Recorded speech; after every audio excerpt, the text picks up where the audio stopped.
Buenas tardes a todos, espero que estén todos muy bien y aprovechando todos estos tips que ha trabajado Mariela, tan importante para todos ustedes que hacen esta labor de acompañamiento, sobre todo, y unas orientaciones también contextualizadas también en lo que estamos haciendo, que es ese material de apoyo de las secuencias de aprendizaje.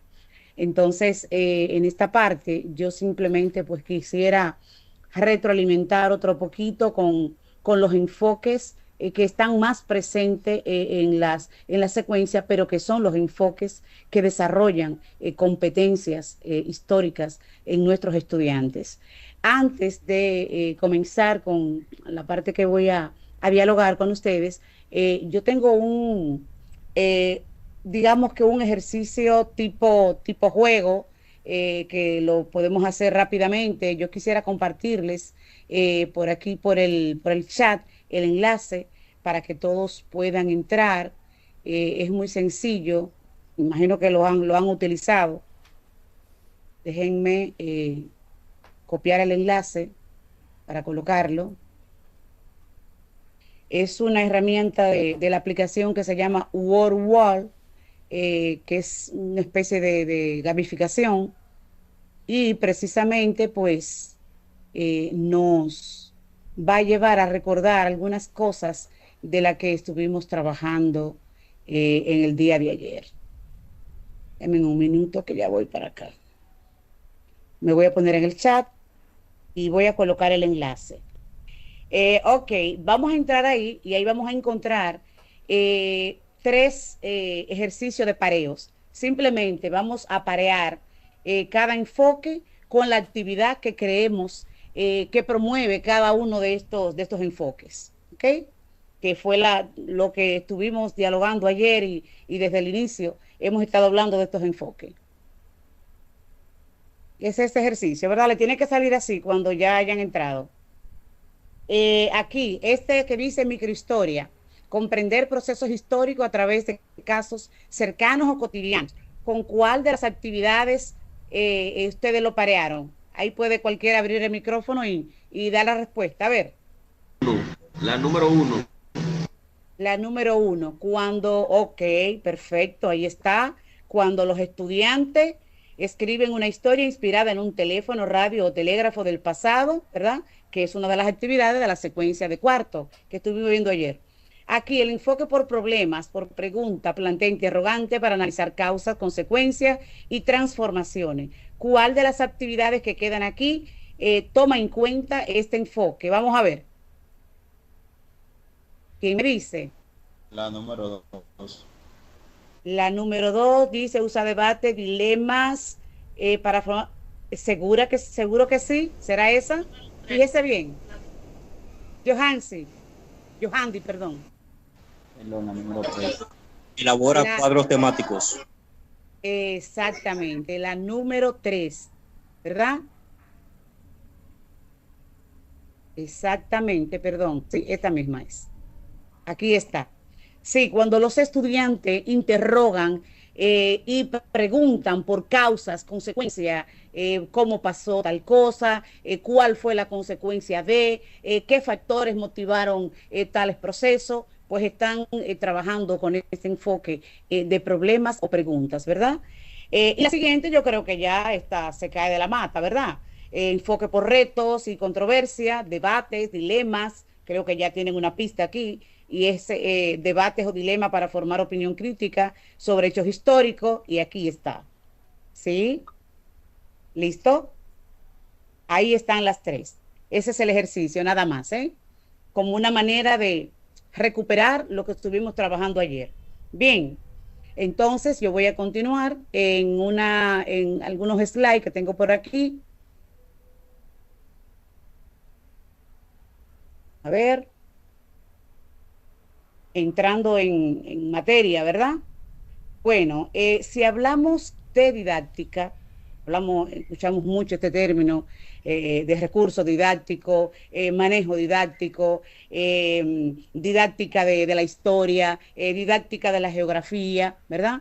Pues en el caso de la historia, esa didáctica define cómo enseñar el pasado de forma significativa. ¿Cómo? Pues ayudando a los estudiantes a entender causas, consecuencias y conexiones entre las épocas.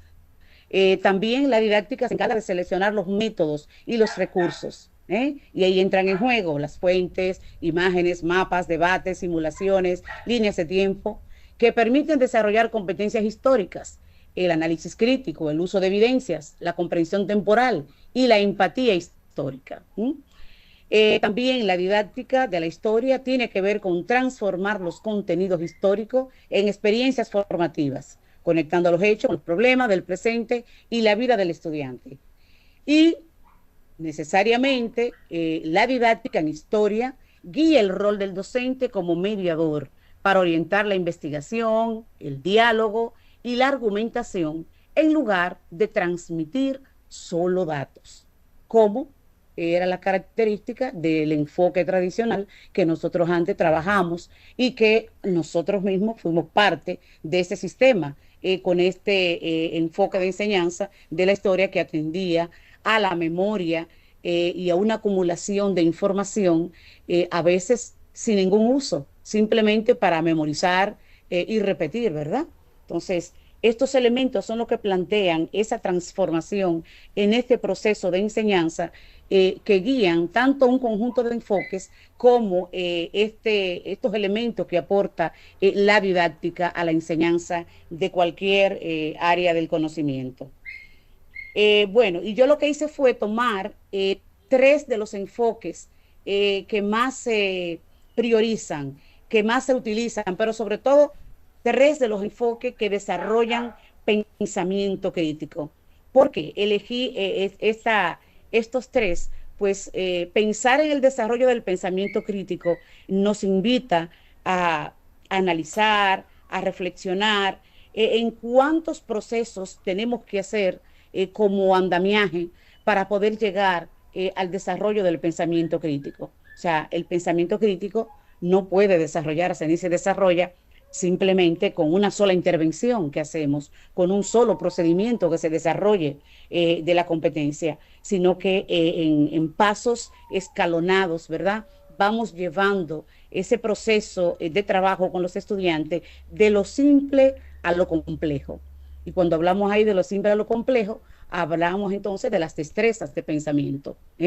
La destreza de pensamiento que consolidan y que estructuran las habilidades y los procedimientos de las competencias, básicamente, ¿no? Y estos también van de lo más simple a lo más complejo. Por eso hablamos entonces de que el desarrollo de ese pensamiento crítico tiene que arrancar primero con lo más sencillo, que es la observación. La observación que tiene que ver con la lectura, que tiene que ver con la escucha, que tiene que ver con la manipulación quizás de cosas tangibles, ¿no? Y estamos ahí en la primera fase de esa observación. Pero luego siguen las inferencias, ¿verdad? Luego siguen las inferencias y las inferencias pueden dividirse en literales y inferenciales también. Cuando a veces formulamos preguntas que los estudiantes pueden interpretar el documento, la información y decir con sus palabras de manera muy directa lo que allí que se contiene, estamos hablando de inferencias en lo literal. Mientras que cuando hay que relacionar un dato con el otro, un primero con un segundo y determinamos el tercer dato, entonces hablamos de las inferencias ya un poco pues más complejas. Imagínense que yo entro a un aula, ¿verdad? Y encuentro a todos vestidos de un mismo color, como es el uniforme. Ahí hay 2 cosas. Primero, lo que yo estoy observando, el aula con los estudiantes. Después, lo que yo conozco sobre ese tipo de estructura y las características de esas personas. Bueno, si están todos uniformados, entiendo yo que esto es una escuela, que esto es un aula, ¿verdad? Que esto es un grupo de tal o cual actividad. Fíjense que ese tercer dato ya no está contenido directamente en la información, sino que se infiere a través de la relación de 2 datos ya existentes. ¿Okay? Entonces, eso pasa cuando tenemos una lectura. Cuando ellos leen, y a partir de esa lectura hay que conectar a otros conocimientos previos que se tienen o hay que tratar de conectar elementos que están en distintos puntos de esa lectura, pues también vamos a caer en la elaboración de inferencias. Entonces, por eso decimos que ese pensamiento crítico pues necesita trabajarse de manera secuencial. Y bueno, después de las inferencias, caemos entonces en las comparaciones. Y en la comparación ya tendríamos semejanzas, diferencias, o podemos hablar de contrastación, que son procedimientos que se van desarrollando a la par para poder desarrollar ese pensamiento crítico. Encima de la comparación se encuentra el análisis. El análisis que ya requiere una descomposición de todos los elementos de las partes. Y luego entonces volver a unir esas partes bajo el criterio que le dice a la consigna o la instrucción que ofrece la actividad que se está desarrollando. Eso tenemos que tenerlo bien claro para entender también los mismos procedimientos curriculares, que eso es lo que piden en cada una de las competencias, acompañado de los mediadores que tiene su adecuación, ¿no? Entonces, luego del análisis, podemos hablar entonces de la evaluación, del examen, que ya requiere un nivel mucho más alto, o de la creación. Entonces, claro, estoy basándome de manera general en esa taxonomía de Bloom que todos nosotros hemos manejado. Pero de eso se trata. El desarrollo de ese pensamiento crítico va conformándose en la medida que vamos trabajando de eso simple a eso complejo, ¿no? Y entonces llega un momento en que ya el estudiante es capaz de construir su juicio, su valoración en base a datos que ha interpretado, que ha analizado, que ha comparado, que ha inferido, ¿verdad? Y todo esto, ¿no? Entonces, en base a este preámbulo sobre lo que representa el pensamiento histórico, voy entonces a basarme en una de las actividades de la secuencia que trabajamos ayer sobre los objetos antiguos, ¿verdad? Y tenemos entonces en esta actividad, que es la primera actividad, que se refiere al relato con objetos antiguos de comunicación, y ahí pues vemos claramente que el enfoque de la microhistoria y la historia local está representado perfectamente. Y como vemos aquí, esta actividad convierte el aula en un espacio de exploración del pasado cercano a través de objetos cotidianos, teléfono, radio, telégrafo. Los estudiantes reconstruyen la historia desde su entorno y aprenden a valorar la memoria social. ¿Qué implica esto? Entender cómo vivían mis antepasados, valorar esa pieza que yo estoy teniendo en mis manos, o sea, lo que eso representa, el mundo de experiencias que representa ese objeto. También este enfoque en base, como ejemplo, en una actividad como esta, permite comprender grandes procesos históricos a partir de pequeñas historias significativas y fortalece la competencia comunicativa, la comprensión del tiempo histórico, el pensamiento crítico, como interpretando objetos como fuentes y narrando el pasado con un sentido histórico. Cuando el estudiante, frente primero a la experiencia, quizás preguntas a quien conoce el objeto, abuelo, esta pipa era tuya, ok, esa pipa, ¿para qué tú la usabas? ¿Y cuándo tú conseguiste esa pipa? ¿Y qué edad tú tenías cuando conseguiste esa pipa?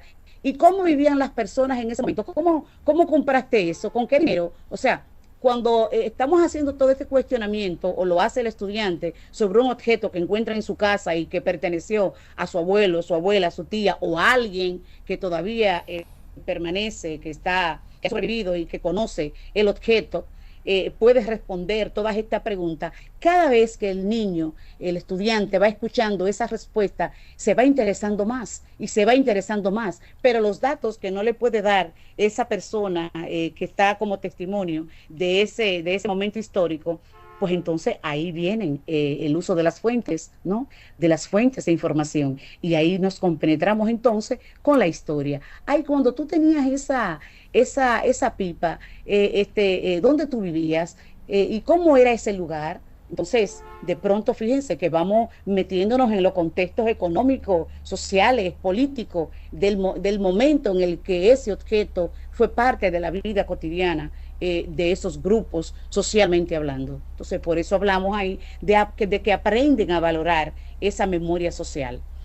Entonces, se fortalece la competencia, como dije, comunicativa, comprensión del tiempo histórico, pensamiento crítico, y bueno, ya estamos claros con esta parte de narrar el pasado con sentido histórico. Y cuando hablamos de esto, tenemos que saber que el uso de fuentes históricas es fundamental. Y ahí vamos a la revisión documental, que es el segundo paso, después de haber hecho una exploración con el conocimiento previo y con el conocimiento del medio en donde el estudiante ha identificado, ha localizado, ha elegido ese objeto, ¿no? Bien.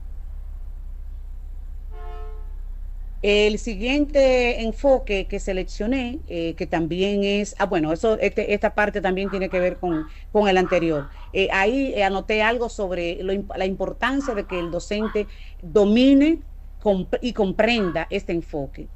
Fíjense, la comprensión de un enfoque me permite a mí como docente entender el por qué tengo que hacer las cosas de una manera determinada. ¿Ok? O sea, el entender que si yo quiero que el estudiante se acerque a su historia local y que voy a tomar este objeto como referencia, tengo que estar claro cómo yo voy a conectar esa actividad, esa primera parte de la actividad de la elección de un objeto antiguo con lo que tengo planificado.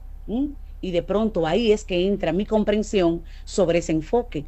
Yo tengo que entender el enfoque para poder establecer la relación con mi secuencia de trabajo en términos de planificación. Y bueno, ahí aparece entonces la secuencia. No obstante, esa secuencia no se espera que se sigan, digamos que ciegamente, automáticamente. Yo tengo que tener una comprensión de lo que allí está presentándose. Si no logro tener una comprensión de los enfoques que están detrás de esas actividades, pues quizá caiga en una aplicación mecánica de esas actividades. Entonces es importante que nosotros entendamos este punto y que ustedes cuando estén con sus docentes también pues toquen este punto y desarrollen algunas actividades que le puedan ayudar a ellos también a entender esas bases conceptuales de los enfoques de enseñanza. Entonces, digo aquí que el dominio de este enfoque por el docente permite conectar los contenidos históricos con la experiencia vital del estudiante, fomentando la motivación, la empatía y el vínculo con su contexto, propiciando la construcción de su identidad histórica. Y es muy importante, no solamente para una actividad como esta, sino para cualquier actividad que vamos a comenzar a desarrollar, el modelaje. El modelaje en el aula es fundamental. Así que si yo voy a asignar esta actividad para que los muchachos pues, elijan el objeto, cuando vengan de allá para acá con un objeto, pues yo puedo en ese momento desarrollar primero un ejercicio con ellos de cuestionamiento a ese objeto. ¿Y de quién es ese objeto? ¿A quién le pertenecía? ¿Y qué te dijo sobre tal cosa tu abuela, tu abuelo, tu tía? ¿Cómo vivían ellos en ese momento? O sea, para ir como que rescatando la idea de conectar y de despertar la curiosidad y la motivación de los estudiantes, pero también para ayudarles en la comprensión de cómo se van a trabajar los procesos, ¿verdad? A continuación. El otro enfoque que seleccione es problemas o por preguntas. Fíjense que estos tres que he elegido son los que más se ponen de manifiesto y lo que más necesitamos desarrollar nosotros para reenfocar, redireccionar la manera de enseñar la historia. Entonces, parte de interrogantes sobre los cambios económicos y sociales. Esa es la actividad número 3, que se trabajan cuadros temáticos sobre el capitalismo preindustrial y la expansión europea. Y aquí hay preguntas claves que se están planteando, que causó la transición del feudalismo al capitalismo, impulsando la formulación de hipótesis y el análisis de fuente a través de esa misma pregunta. Este enfoque rompe con la historia lineal y promueve la interpretación crítica de causas y consecuencias. Y recuerden que habíamos hablado de conceptos básicos que hay que trabajar en un hecho histórico. Y dentro de ellos entran la causalidad, la temporalidad, la espacialidad, ¿verdad? El contexto, ¿verdad que sí? La perspectiva. Bien, esos son elementos clave que no pueden faltar en la interpretación y en el estudio de un hecho histórico. Son la base de la comprensión de un hecho histórico y es lo que plantea el otro enfoque que es por eje temático o por concepto. Sostiene también esto. Entonces, desarrolla como competencia la resolución de problemas, el pensamiento lógico y crítico y el uso de evidencias históricas para comprender la causalidad y la conexión entre hechos, entendiendo por causalidad que ahí estamos hablando de causas y consecuencias al mismo tiempo, porque sabemos que ese hecho histórico se organiza en base a una cadena de episodios, y unos episodios se convierten en los antecedentes, pero el que sigue se convierte en el efecto. Y así sucesivamente, esa cadena de hechos se va convirtiendo en este principio de causalidad del que estamos hablando, ¿sí? También la ventaja de que el docente conozca este enfoque es que si lo conoce a profundidad, transforma su práctica hacia una enseñanza indagadora, convirtiéndose en facilitador del pensamiento histórico, guiando a los estudiantes a investigar, argumentar y reflexionar sobre la relevancia del pasado en la comprensión del presente. Fíjense algo, cuando yo estoy con un grupo trabajando y ya llevo 3 minutos hablando, 4 minutos hablando, ya después de 3 o 4 minutos, ya no puede usted seguir hablando. Usted tiene que formular alguna pregunta. Usted tiene que dejar que ellos intervengan. Usted tiene que presentar algún referente o formular una pregunta de lo que usted mismo está explicando, para poder comenzar a conectar al grupo que está con usted en ese hilo de comprensión. Si nosotros seguimos hablando 10 minutos, señores, para estudiantes de secundaria, en estos momentos no son sostenibles, solamente usted hablando. A menos que mientras usted vaya hablando, se vaya apoyando en imágenes, se vaya apoyando en preguntas, en interacciones visuales y haciendo este diálogo con los estudiantes cada cierto momento. Entonces eso es muy importante y es parte de lo que tiene que ver con este enfoque de problemas o preguntas. El otro enfoque es por retos o controversias. Y ahí tenemos que clarificar algo. Muchas veces hemos creído que los debates son simplemente pararnos a discutir sobre lo que el otro piensa, cómo lo piensa y lo que sabe. No, nosotros tenemos que preparar un debate. Es un proceso, digamos, que va también complejizándose hasta el momento ya de sostener ese debate oral. Antes de eso, se necesita agotar una serie de pasos de revisión documental, de síntesis de información, de respuesta a preguntas, de formulación a preguntas, ¿verdad? De conformación de argumentos para cuando llegue ese momento de ese debate. Pero también dentro de ese debate tenemos que promover el respeto a los turnos, la escucha del grupo, la discusión, digamos, respetuosa. Entonces, en un debate son muchos los elementos que intervienen, ¿ok? La moderación del debate, el inicio, el desarrollo, los puntos clave del debate, el cierre de un debate, que como docente a veces podemos poner a un estudiante, pero antes de enseñarlos de que ellos lo hagan, nosotros también tenemos que modelar. Quizás en una primera ocasión moderar nosotros y ya después de ese momento pues irle dando paso a que ellos lo hagan, ¿no? Entonces eso es sumamente interesante.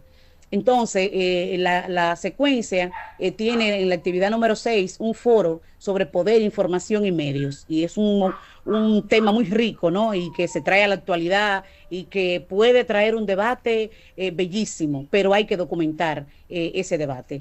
El foro plantea una controversia histórica y actual, la relación entre medios y poder, fomentando la argumentación, la ética y la toma de postura crítica. Se promueve la conexión entre procesos históricos y debates ciudadanos contemporáneos. Fortalece la competencia ética ciudadana y el pensamiento histórico crítico al analizar el papel de los medios en la configuración del poder político y económico en distintas épocas.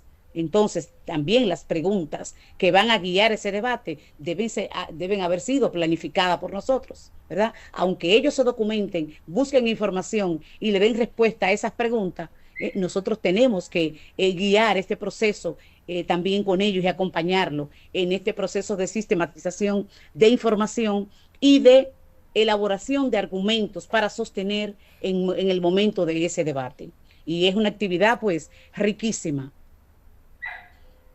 El otro punto importante es la importancia que esto tiene de que el docente se empodere de estas bases sobre este enfoque.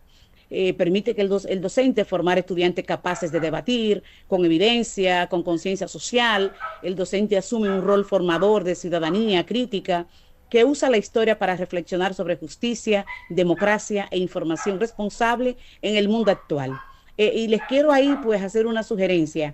Hay una película, pero para ustedes los docentes, de Denzel Washington, que se llama a sí mismo Debate. Y es excelente porque presenta las técnicas del debate de manera muy claras. Así que yo les recomiendo que esa película, ustedes como docentes se la vean para fortalecer esta parte de cómo se desarrolla un debate. Y bueno, prácticamente pues ahí está la parte que yo quería pues compartir con ustedes. Bien,